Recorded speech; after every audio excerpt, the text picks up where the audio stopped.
Hello बच्चों, स्वागत है आपका ऋषि सेमिनरी यूट्यूब चैनल पर। जैसा कि आप जानते हैं कि आपका पहला एग्जाम मैथ हो गया है, दूसरा एग्जाम भी आप लोगों ने दे दिया है इंग्लिश का, और अब अगला एग्जाम आपका साइंस पेपर से है।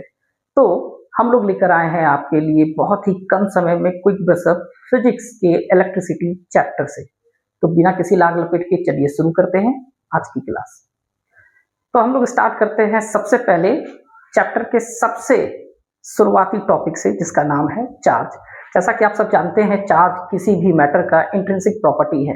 अब इसे डिफाइन करने के लिए अभी हम लोग नहीं जाएंगे, क्योंकि अभी हम लोग क्विक ब्रशअप कर रहे हैं, जिसमें हम लोग इसके डेफिनेशन से ज्यादा इसमें यूज होने वाले इंपॉर्टेंट फॉर्मूला को स्टडी करने वाले हैं, और उसी फॉर्मूला पे हम लोग बात करने वाले हैं। तो अभी सबसे पहले हम चार्ज के बारे में पढ़ रहे हैं। चार्ज का बेसिक सिंबल जो है वो क्यू है। ये सिंबल है, आपको याद रखना है, ये चार्ज का सिंबल है। अगर इसके एसआई यूनिट के बारे में बात करें तो वो कूलम होता है। क्या होता है? कूलम होता है। कूलम होता है, इसे हम लोग कैपिटल सी से रिप्रेजेंट कर सकते हैं।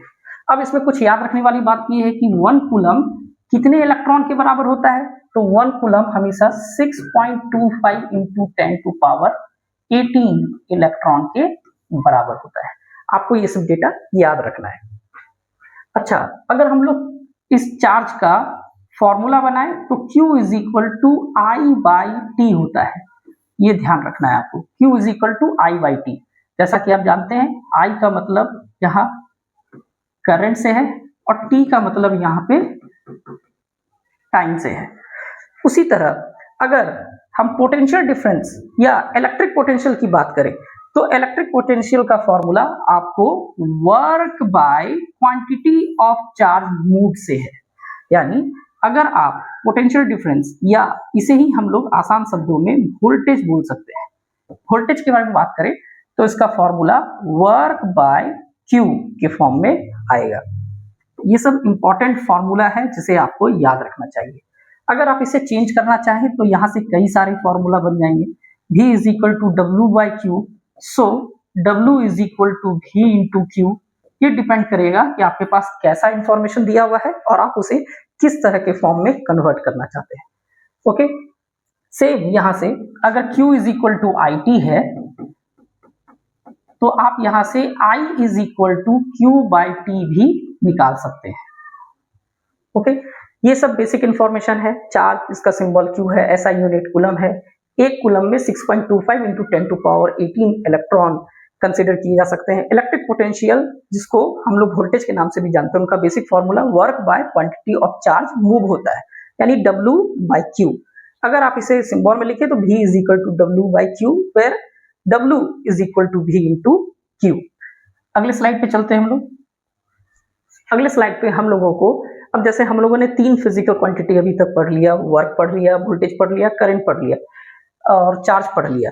तो अब हम लोग अगर कुछ इंस्ट्रूमेंट यूज करने के लिए, इसे मेजरिंग करने के लिए किसी इंस्ट्रूमेंट को के बारे में हम लोग कंसिडर करें तो हम लोग सबसे पहले देखेंगे instrument use for measuring current. Current को मेजर करने के लिए हम लोग जिस इंस्ट्रूमेंट का इस्तेमाल करते हैं उसे अमीटर बोलते हैं। अमीटर बोलते हैं। इसका सिंबल कुछ इस तरह होता है, एक सर्कल कुछ इस स्ट्रक्चर में, जिसके अंदर में अल्फाबेट कैपिटल में A लिखा होगा और ये प्लस माइनस इनसे रिप्रेजेंट होगा। ये जो एमीटर है, इसका काम करंट को मेजरमेंट करना है। ओके, अब इसके लिए कुछ इंपॉर्टेंट टॉपिक यहाँ से इंपॉर्टेंट आप बोल सकते हैं पॉइंट है, जो आपको छोटे छोटे मेन पॉइंट में कन्वर्ट होंगे और ये आपके ऑब्जेक्टिव क्वेश्चन के लिए बहुत ही इंपॉर्टेंट होने वाले हैं। जैसे एमीटर के बारे में पूछते हैं कि एमीटर को जब कनेक्ट करते हैं किसी सर्किट में तो वो सर्किट में ये कैसे कनेक्ट होता है, सीरीज में या पैरेलल। तो ammeter series with circuit, CKT, circuit के साथ ये सीरीज में कनेक्ट होगा। यानी अगर मेरे पास कोई सर्किट में रेजिस्टेंस है तो इसके साथ एमीटर कुछ इस तरह से कनेक्ट हो जाएगा।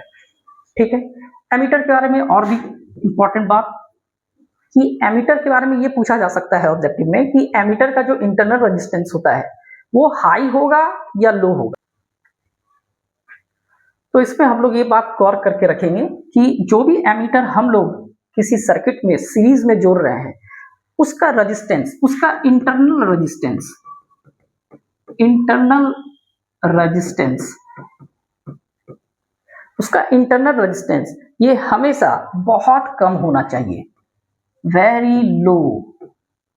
इंटरनल रेजिस्टेंस बहुत बहुत बहुत कम होना चाहिए, ये बहुत इंपॉर्टेंट है, आप इसे अच्छे से टिक कर ले और याद रखें, ये ऑब्जेक्टिव क्वेश्चन बन सकता है कि जो भी एमीटर आप as a device as a instrument जोड़ते हैं किसी सर्किट में करंट को मेजर करने के लिए, उसका इंटरनल रेजिस्टेंस क्या होना चाहिए आइडियली, तो वो वेरी लो, बहुत ही कम होना चाहिए।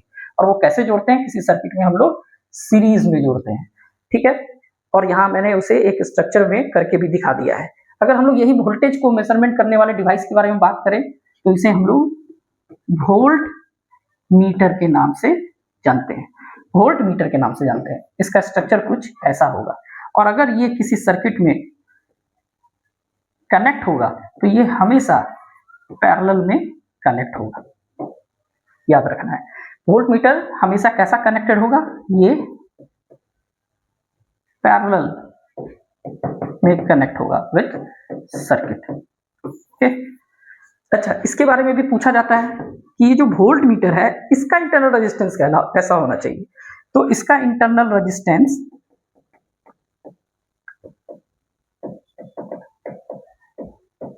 वेरी हाई होना चाहिए, वेरी हाई होना चाहिए। याद रखिए, ये बहुत ही इंपॉर्टेंट टर्म है ऑब्जेक्टिव क्वेश्चन के लिए। तो करंट को नापने के लिए हम लोग एमीटर, एपरेटस या इंस्ट्रूमेंट का इस्तेमाल करते हैं, और ये किसी सर्किट में सीरीज में हम लोग कनेक्ट करते हैं कुछ इस तरह से। इसका इंटरनल रेजिस्टेंस बहुत ही कम होना चाहिए। वोल्टेज के लिए हम लोग वोल्टमीटर का इस्तेमाल करते हैं, इसे पैरेलल में कनेक्ट करते हैं, और इसका इंटरनल रेजिस्टेंस बहुत हाई होना चाहिए। अगले टॉपिक पे चलते हैं, टाइप्स ऑफ करंट। जैसा कि हम सब जानते हैं करंट का दो टाइप है, एसी और डीसी, जिसको हम लोग अल्टरनेटिंग करंट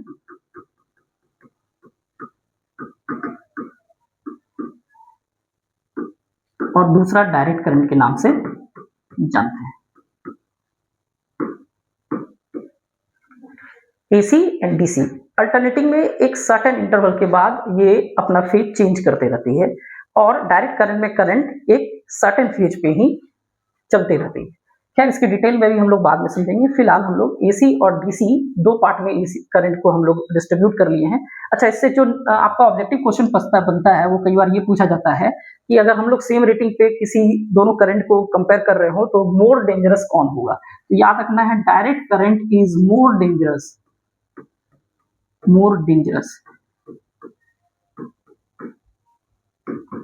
देन एसी, ये याद रखना है। हमेशा डायरेक्ट करंट जो है वो ज्यादा डेंजरस होगा एसी करंट से। जो हम लोग के घर में डोमेस्टिक यूज के लिए आ रहा है वो सब ऑल्टरनेटिव करंट है, जो सीधा किसी जनरेटिंग प्लांट से हम तक पहुंचता है, ठीक है।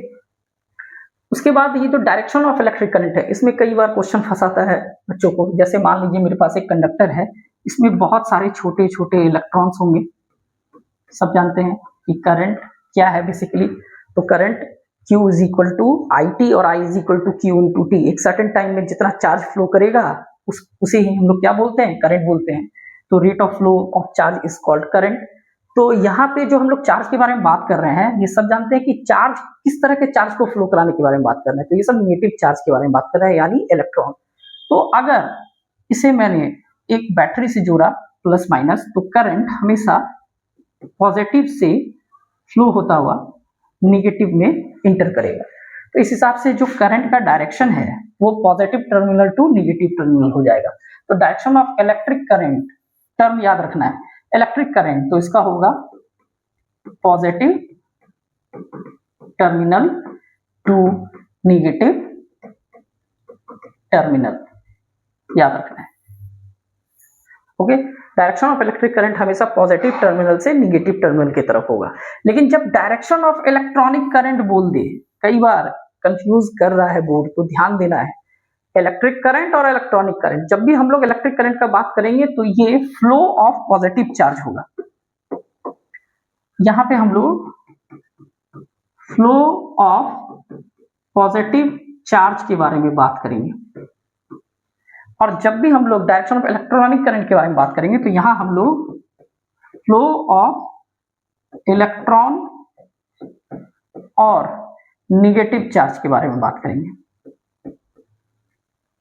ओके। तो हमेशा याद रखना है करंट के अपोजिट डायरेक्शन में इलेक्ट्रॉन का फ्लो होता है, तो इलेक्ट्रॉनिक करंट का डायरेक्शन ठीक रिवर्स हो जाएगा। तो आप बोल सकते हैं कि direction of electric current is from negative terminal to positive terminal. I think यहाँ पे आपको कोई कंफ्यूजन नहीं होगा और आप आसानी से यहाँ पे इन सब चीजों से कुछ तो कुछ समझ ही जाएंगे। अगला हम लोग देखते हैं सर्किट डायग्राम। ये बहुत बार पूछता है और ये कॉमन चीज है, आपको ध्यान रखना है कि सर्किट डायग्राम बनाने के लिए आपको बेसिक किस किस एलिमेंट का जरूरत पड़ेगा। तो सबसे पहले आपके पास स्विच होना चाहिए, आपके पास एक सोर्स होना चाहिए। तो ये जो जैसे कि ये जो मैंने लिखा है ये क्या है, एक सेल है। इसका पॉजिटिव और नेगेटिव टर्मिनल से आप इसे जोड़ेंगे, करंट पॉजिटिव से बहेगा। उसके बाद यहाँ पे मेरे पास एक रेजिस्टेंस है, ये कंडक्टिंग वायर हो जाएगा, ये कंडक्टिंग वायर हो जाएगा। और इस रेजिस्टेंस के साथ मैंने एक डिवाइस कनेक्ट किया है अमीटर, जो इसमें बहने वाले करंट को मेजर करेगा। और इसके पैरेलल में मैंने जो लगाया है वो है वोल्टमीटर। ठीक है, ठीक है। इस तरह से हमने जो एक डायग्राम बनाया वो एक बेसिक सर्किट डायग्राम है। तो अगर आपसे एग्जाम में पूछा जाए सर्किट डायग्राम तैयार करने के लिए, तो आप switch, cell, conducting wire, ammeter और वोल्टमीटर और एक लोड जिसे आप रेजिस्टेंस बोल रहे हैं के थ्रू इस सर्किट डायग्राम को दिखा सकते हैं। अब हम लोग चलते हैं, एक टर्मिनोलॉजी इसमें हम लोग यूज करते हैं, रियोस्टेट। रियोस्टेट का जो सिंबल है वो आप लोग याद रख लीजिए, कुछ ऐसा होता है। और ये रियोस्टेट असल में एक वेरिएबल रेजिस्टेंस है, वेरिएबल रेजिस्टेंस है। अगर आप लोगों ने स्कूल में लैब किया होगा तो आप लोगों ने इसे देखा होगा। ये कुछ इस स्ट्रक्चर का लैब में होता है। इस पे कई सारे छोटे छोटे छोटे छोटे वायर, मतलब बहुत सारे पतले पतले थिन वायर लपेटे हुए होते हैं और ऊपर में एक क्लिप लगा हुआ होता है जिससे हम लोग स्लाइड करके इधर से उधर इसको मूव करते हैं। इसे मूव करने पर हम इसमें रेजिस्टेंस के वैल्यू को बढ़ाते और घटाते रहते हैं। सर्किट कनेक्टेड रहता है और हम लोग बिना किसी छेड़छाड़ के उसमें कंटिन्यूसली रेजिस्टेंस को बढ़ा या घटा सकते हैं, इसलिए इसका नाम वेरिएबल रेजिस्टेंस है। और इसका इस्तेमाल हम लोग मुख्य तौर पे ओम्स लॉ में करेंगे। आगे देखते हैं, आगे ओम्स लॉ। ओम्स लॉ का सर्किट डायग्राम आपको याद रखना है।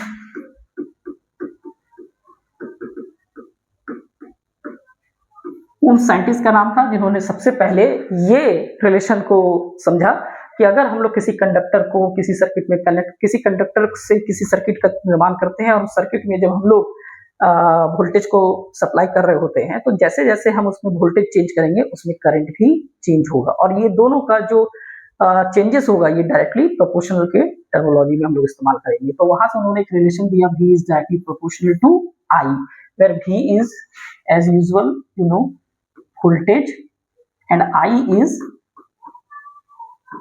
करंट। तो उन्होंने इसके लिए एक सर्किट अरेंजमेंट तैयार किया जो आपको ध्यान रखना है एग्जाम में बनाने के लिए। अगर सर्किट डायग्राम पूछा जाए तो आप सबसे पहले एक बैटरी लीजिएगा।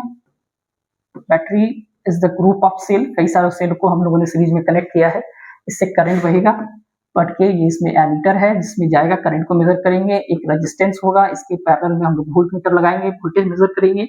और इसके दूसरे छोर से हम लोग यहाँ रियोस्टेट, ये जो RH है यही है रियोस्टेट। रियोस्टेट वेरिएबल रेजिस्टेंस को लगा के रखेंगे और एक स्विच लगाकर हम लोग इसको क्लोज सर्किट में बदल देंगे। और जब इससे करंट बहाएंगे तो यहाँ रेजिस्टेंस को हम लोग आगे पीछे करके इसमें कंटिन्यू करंट और वोल्टेज के चेंजेस को देख पाएंगे। तो न्यूमेरिकली या मैथमेटिकली बताया गया कि if V is directly proportional to I, then V is equal to I into R। हम जानते हैं मैथमेटिक्स में जब प्रोपोर्शनलिटी का साइन हटता है तो वहां पे एक कांस्टेंट टर्म आता है। तो यहाँ जो प्रोपोर्शनलिटी का साइन था वो हटा तो इक्वल टू और एक कांस्टेंट टर्म आया, कांस्टेंट टर्म आया। यही कांस्टेंट टर्म को हम लोगों ने रेजिस्टेंस का नाम दिया और ये रिलेशन बना ओम्स लॉ का। रेजिस्टेंस, रेजिस्टेंस प्रॉपर्टी है किसी भी मैटर का जो इलेक्ट्रिक करंट को बहने से रोकने का काम करती है। तो कितना उसका कैपेसिटी है किसी भी इलेक्ट्रिसिटी को बहने से रोकने का, इसको हम लोग रेजिस्टेंस के नाम देते हैं। और इसका ऐसा यूनिट याद रखना है, रेजिस्टेंस का ऐसा यूनिट ओम है। इन्हीं साइंटिस्ट के नाम पे हम लोगों ने उनका ऐसा यूनिट का नामांकन किया है। ये किसका है? रेजिस्टेंस का ऐसा यूनिट है।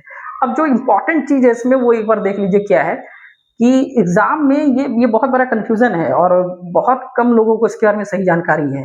इनफैक्ट अगर आप एस चांद देखेंगे तो एस चांद में भी शायद मिसप्रिंट है, वो बताना चाह रहे हैं VI ग्राफ के बारे में, लेकिन उन्होंने IV ग्राफ को रिप्रेजेंट कर दिया। ये दोनों ग्राफ अलग है और इन दोनों ग्राफ से जो रिजल्ट आएगा वो भी अलग अलग आएगा, तो ये ध्यान देना है। अगर एग्जाम में VI ग्राफ के बारे में पूछेगा, यानी एक ऐसा ग्राफ जो वोल्टेज और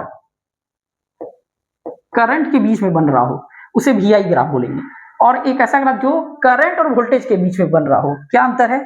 तो इसमें वोल्टेज वर्टिकल है और करंट हॉरिजॉन्टल है। इसमें करंट वर्टिकल है और वोल्टेज हॉरिजॉन्टल होगा।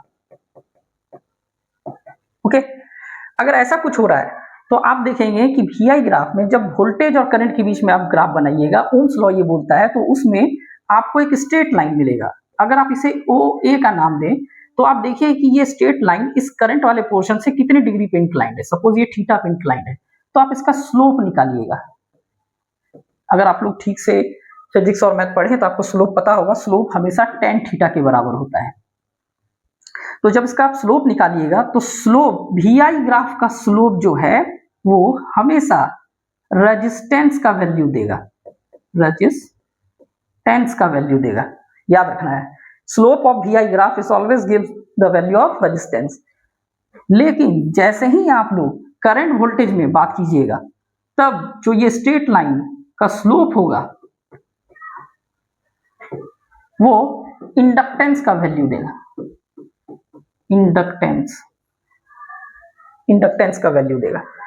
इसका यूनिट, इसका ऐसा यूनिट ओम और इसका महो, ठीक उसको उल्टा देते हैं, MHO, महो। ठीक है, एकदम इसका उल्टा है। जिस तरह से ये प्रॉपर्टी है किसी भी करंट को रोकने का, वैसे ही ये प्रॉपर्टी है किसी भी करंट को फ्लो कराने का।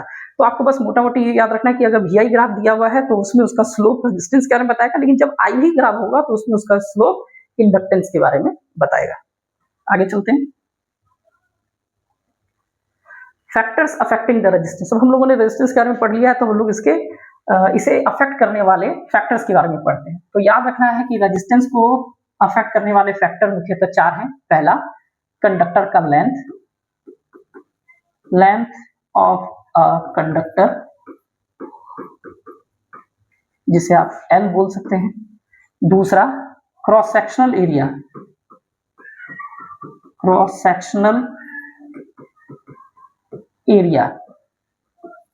ऑफ कंडक्टर, जिसे आप A बोल सकते हैं। तीसरा, नेचर ऑफ मटेरियल, कंडक्टर किस मेटल का बना है, कॉपर, सिल्वर, एल्युमिनियम या फिर गोल्ड। और चौथा, टेम्परेचर।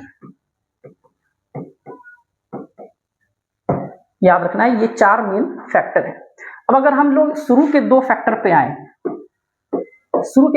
पे आए और इसे मैथमेटिकली रिप्रेजेंट करने की कोशिश करें, तो R जो है रेजिस्टेंस, वो हमेशा कंडक्टर के लेंथ बढ़ने पे बढ़ेगा, और R जो है हमेशा एरिया बढ़ने पे घटेगा। अब क्रॉस सेक्शन एरिया, आप इसको ऐसे समझिए, ये कंडक्टर है, एक वायर है सिलेंड्रिकल फॉर्म में, तो अगर, और इसमें जो करंट बह रहा है वो फ्लो ऑफ वाटर है, तो मैं जैसे ही इसका लेंथ बढ़ाऊंगा तो इसे ज्यादा अवरोध का सामना करना पड़ेगा, इसलिए मैंने जैसे ही लेंथ बढ़ाया रेजिस्टेंस बढ़ गया। लेकिन मैंने जैसे ही इसे एक पाइप समझिए और पाइप के डायमीटर को बढ़ा दिया, तो अब बहुत ही आसानी से मैंने उस वाटर के फ्लो को बहुत ही आसान वे में उसे फ्लो कराने के लिए अनुमति दे दी। तो इस वजह से अब रेजिस्टेंस जो है वो इनवर्सली प्रोपोर्शनल टू एरिया हो गया, यानी एरिया बढ़ेगा तो रेजिस्टेंस घटेगा। ये लेंथ बढ़ेगा तो रेजिस्टेंस बढ़ेगा, यहाँ एरिया बढ़ेगा तो रेजिस्टेंस घटेगा। और जब हम लोग इन दोनों को देखकर एक फॉर्मूला बनाना चाहें तो R is proportional to L by A होगा। अगेन यहाँ पे फिर वही चीज है, मैथमेटिकली प्रोपोर्शनलिटी का साइन है, तो जब आप इस प्रोपोर्शनलिटी का साइन को हटाइएगा तो एक कांस्टेंट क्वांटिटी आएगा रो एल बाई ए, यहां से एक नया फॉर्मूला रेजिस्टेंस का आपको मिलेगा, R is equal to rho L by A. अब ये रो क्या है, तो ये रो असल में रजिस्टिविटी है। रो क्या है, रजिस्टिविटी है। ये एक नया प्रॉपर्टी है और बहुत ध्यान रखना है, बहुत बेसिक क्वेश्चन है ये। रेजिस्टिविटी और रेजिस्टेंस में बहुत जमीन आसमान का अंतर है। रेजिस्टेंस तो 4 फैक्टर पे काम कर रहा था, लेकिन रेजिस्टिविटी का सिर्फ 2 फैक्टर है। ये न तो लेंथ पे काम करेगा ना क्रॉस सेक्शन एरिया पे काम करेगा, ये सिर्फ और सिर्फ 2 फैक्टर पे काम करेगा। पहला नेचर ऑफ मटेरियल और दूसरा टेम्परेचर।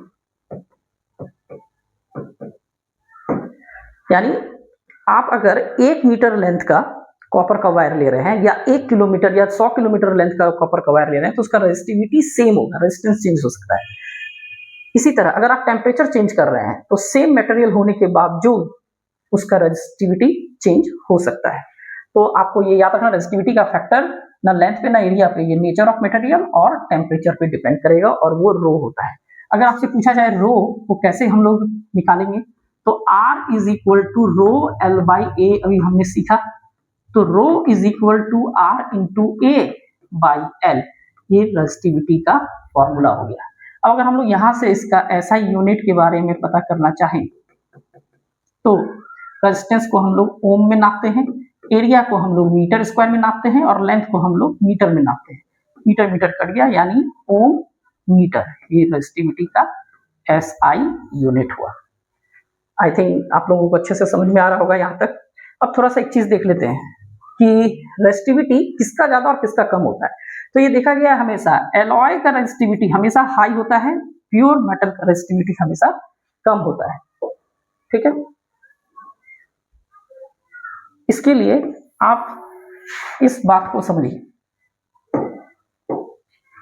तो इसके लिए आप ये चीज समझिए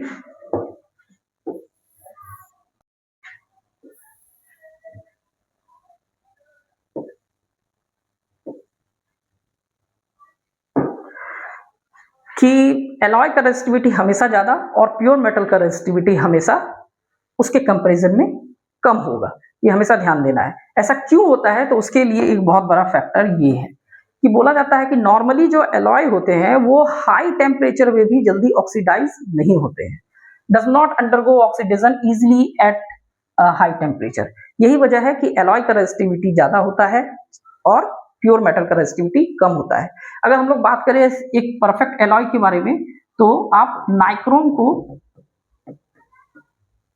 एक परफेक्ट एलॉय के बारे में ले सकते हैं। इसका रेजिस्टिविटी ज्यादा होगा, ये ज्यादा टेम्परेचर में भी अच्छे सहनशील तरीके से अच्छे ज्यादा रेजिस्टिविटी को लेकर बहुत ट्रिमेंडस अमाउंट में हीट एनर्जी को प्रोड्यूस करने में सक्षम होगा। ओके, आगे देखते हैं कॉम्बिनेशन ऑफ रेजिस्टेंस। तो रेजिस्टेंस को कंबाइन करने का 2 तरीका है, या तो इसे सीरीज में कंबाइन कर सकते हैं या इसे पैरेलल में कंबाइन कर सकते हैं। सीरीज में कंबाइन करने के लिए हम लोग कुछ ऐसा R1, R2, R3 अगर 3 रेजिस्टेंस है तो इन तीनों को इंड टू इंड जोड़ देंगे तो ये सीरीज में कंबाइन हो जाएगा। और जब हम लोग इसे एक के नीचे एक कुछ इस स्ट्रक्चर में जोड़ेंगे तो ये पैरेलल हो जाएगा। ये तो बिल्कुल एक ऑर्डिनरी भाषा में मैंने बताया। अगर आप समझें कि अगर करंट किसी सर्किट में बह रहा है और वो बिना डेविएट हुए दूसरे छोर से निकल जाता है तो वो सीरीज में होगा, और अगर करंट किसी सर्किट में बह रहा है और किसी नोड से वो अलग अलग डायरेक्शन में बढ़ गया तो आप बोलेंगे वो पैरेलल में होगा। तो ऐसे कंडीशन में पूरे सर्किट का आर इक्विवेलेंट यानी टोटल रेजिस्टेंस जब आप निकालिएगा तो फॉर्मूला कुछ R1 plus R2 plus R3 होगा, और इसमें 1 by R equivalent is equal to 1 by R1 plus 1 by R2 plus 1 by R3 होगा। ओके, अच्छा यहाँ पे एक ट्रिक है कि अगर आपके पास सिर्फ 2 रेजिस्टेंस है R1 और R2, तो आप यहाँ direct R equivalent is equal to R1 into R2 into by R1 plus R2 का फॉर्मूला लगा सकते हैं। इससे आपको डायरेक्ट इक्विवेलेंट रेजिस्टेंस इस कंडीशन में मिल जाएगी। आई थिंक यहां तक आप लोगों को कोई प्रॉब्लम नहीं है। आगे चलते हैं।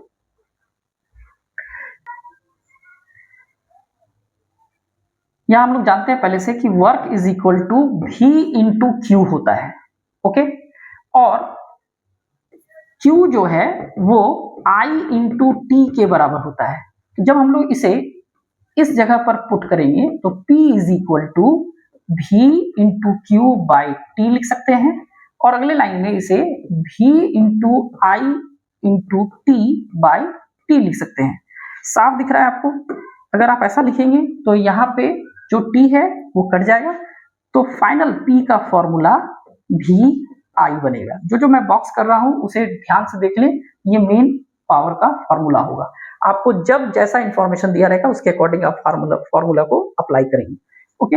अच्छा, इसे हम लोग अब और देखते हैं दूसरे तरीका से कि अगर मैं P is equal to V I है, but V is equal to I R भी तो होता है ओम्स लॉ से, तो जब हम लोग P is equal to V के जगह पे आई आर लगाएं इंटू आर लगाएं तो P का एक नया फॉर्मूला आई आर स्क्वायर बनेगा,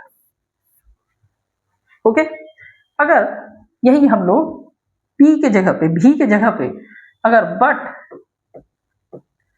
I को हम लोग चेंज कर दें, I is equal to V by R का इस्तेमाल करें, okay, I is equal to V by R का इस्तेमाल करें तो P is equal to V by R into R square होगा, और ऐसे कंडीशन में आपका जो R और R है वो कट जाएगा, तो P is equal to V R हो जाएगा।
Okay, P is equal to V I हो जाएगा, और जब आप यहाँ पे पुट करेंगे P इज इक्वल टू, तो इस V के जगह पे आप आई आर पुट करें और पहले से I है तो P is equal to I square R भी आपको एक फॉर्मूला मिलेगा।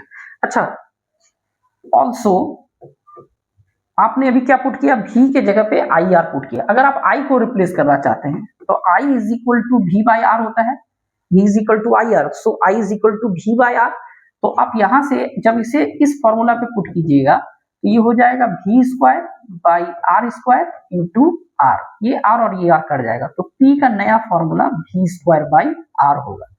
आपको ध्यान देना है, पावर का टोटल कितना फॉर्मूला आपके पास हो गया, 1 2 3 और 4, जो भी इंफॉर्मेशन होगा उसके अकॉर्डिंग आप इसका फॉर्मूला निकाल सकेंगे। आई थिंक यहां तक आपको कोई दिक्कत नहीं है। अब आगे चलते हैं हम लोग। अब आगे हम लोग इलेक्ट्रिकल एनर्जी को देखते हैं। जैसा कि हम लोग जानते हैं कि पावर का फॉर्मूला वर्क बाय टाइम होता है, और जो वर्क है वो इक्विवेलेंट है किसके, एनर्जी के। तो आप यहां से बोल सकते हैं P is equal to E by T also, that's why E is equal to P into T, यानी इलेक्ट्रिकल एनर्जी का फॉर्मूला पावर इंटू टाइम के हिसाब से भी आप समझ सकते हैं, ओके। तो इलेक्ट्रिकल एनर्जी का फॉर्मूला आप पावर इंटू टाइम देख रहे हैं। तो कमर्शियल यूनिट के बारे में अगर हम लोग एनर्जी का बात करें, अच्छा इसमें हम लोग थोड़ा पीछे आते हैं। इसमें हम लोगों ने पावर का, तो जैसे हम लोगों ने बताया इस पावर का ऐसा यूनिट को हम लोगों ने अभी तक नहीं समझा। ऐसा यूनिट जो पावर का होगा वो नॉर्मली वॉट होगा। ऐसा यूनिट क्या होगा, वॉट होगा, ठीक है। और अगर आप यहाँ पे देखें तो 1 वॉट जो है वो किसके बराबर होगा, वर्क का ऐसा यूनिट जूल होता है और इसका सेकंड होता है। तो आप बोल सकते हैं कि ये 1 जूल पर सेकंड के बराबर होगा, ओके। अच्छा, नेक्स्ट स्लाइड पे चलते हैं हम लोग। इसी तरह जब हम लोग एनर्जी के बारे में निकाल रहे हैं तो यहाँ पे हम लोग इसे बोल सकते हैं इसका यूनिट के बारे में कि नॉर्मली एनर्जी जो है यहाँ पे आप वॉट और इनटू सेकेंड बोल सकते हैं। पावर को आप लोग वॉट में नापे और टाइम को आप लोगों ने सेकेंड में नापा, so energy will be watt second. Okay, हालांकि एनर्जी जो है उसे हम लोग यहाँ पे इलेक्ट्रिकल एनर्जी को कमर्शियल यूनिट में नापने का कोशिश करेंगे, और याद रखना है commercial unit of electrical energy kilowatt hour है। वॉट का बड़ा रूप किलोवाट और सेकंड का बड़ा रूप आवर है, वही चीज, मगर यहाँ पे हम लोगों ने इसे कन्वीनियंट तौर पे किलोवाट आवर में कन्वर्ट करके रखा है। और ये जो 1 किलोवाट है इसे ही 1 यूनिट के नाम से जाना जाता है। हमारे घर में जो मीटर लगे हुए हैं और उसमें जो हम लोग जिस हिसाब से उस इलेक्ट्रिकल के यूनिट के हिसाब से जो पेमेंट पे करते हैं गवर्नमेंट को, उसमें जो वो यूनिट 7 यूनिट 135 यूनिट 200 यूनिट आते हैं, असल में वो यूनिट इलेक्ट्रिकल एनर्जी के मेजरमेंट है और हर एक यूनिट 1 किलोवाट आवर के बराबर होता है। तो एक यूनिट को उन्होंने 1 किलोवाट आवर बताया, यानी अगर आप 1000 वाट को 1 घंटे तक कंटिन्यू यूज करेंगे तो गवर्नमेंट के हिसाब से आप 1 यूनिट का कंजम्पशन, इलेक्ट्रिक एनर्जी का कंजम्पशन कर चुके हैं। ओके, तो इसे 1 किलोवाट आवर को आप 1 यूनिट बोलिएगा। अगर आपको कॉस्टिंग निकालनी है तो आपको कुछ नहीं करना है, पर यूनिट के कॉस्ट को मल्टीप्लाई कर देना है। पर यूनिट कॉस्ट को जस्ट मल्टीप्लाई कर देना है टोटल यूनिट कंज्यूम्ड से, आपको डोमेस्टिक इलेक्ट्रिकल एनर्जी का कॉस्टिंग पता चल जाएगा। आगे देखते हैं last, heating effect of electric current. तो heating effect of electric current में जो हम लोग मेन इसका H का फॉर्मूला निकालना चाहते हैं, उसके लिए अगेन हम लोग कहाँ आइए तो work is equal to Q into V पे ही को देखेंगे। जैसा कि आप जानते हैं वर्क का फॉर्मूला Q इंटू V होता है, where Q is charge and V is the potential difference और वोल्टेज। लेकिन हम लोग at the same time Q का फॉर्मूला IT भी जानते हैं और V का फॉर्मूला IR भी जानते हैं। तो जब हम लोग इन सारे फॉर्मूला को मिलाकर एक दूसरे के साथ कंपेयर करना चाहें तो Q की जगह पे जब हम IT लिखें और V की जगह पे हम IR लिखें तो W is equal to I square RT जैसा टर्म हम लोग को मिलेगा। अब बहुत ही इंपॉर्टेंट बात है यहाँ पे कि ये जो रिलेशन आप देख रहे हैं एनर्जी का, वर्क का और हीट का, असल में एनर्जी जितने भी इलेक्ट्रिकल एनर्जी सर्किट में होंगे असल में वही वर्क करेंगे, और जब वो वर्क करेंगे तो वहां हीटिंग इफेक्ट प्रोड्यूस होगा, वही फिर हीट में भी कन्वर्ट होंगे। तो अगर हम लोग इस सिद्धांत को समझें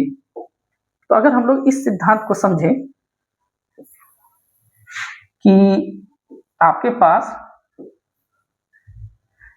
अगर हम इस सिद्धांत को समझें कि इलेक्ट्रिक वर्क जो है वही इलेक्ट्रिक एनर्जी में कन्वर्ट होगा और इलेक्ट्रिक एनर्जी जो है वही हीट प्रोड्यूस करेगा, तो 100% आप W को H यानी हीट से रिप्रेजेंट कर पाएंगे और यही फिर हीट का फॉर्मूला बनेगा I स्क्वायर RT। ठीक है, अब यहां से आप समझेंगे अगर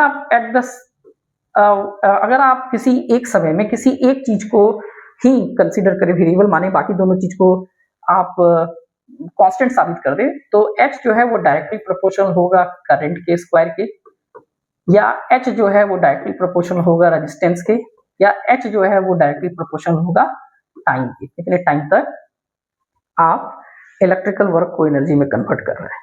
तो यहां से जब आपका हीट का फॉर्मूला बनेगा तो हीट एनर्जी और वर्क इन तीनों का यूनिट चूंकि सेम होता है तो इनका यूनिट भी आपको उसी तरह से आइडेंटिफाई करना होगा। आई थिंक ये जो क्विक ब्रशअप का हमारा प्रयास है ये आपको अच्छा लगा होगा, और अगर आपको ये अच्छा लगा है तो प्लीज हमारे चैनल को लाइक, सब्सक्राइब और शेयर जरूर करें। धन्यवाद।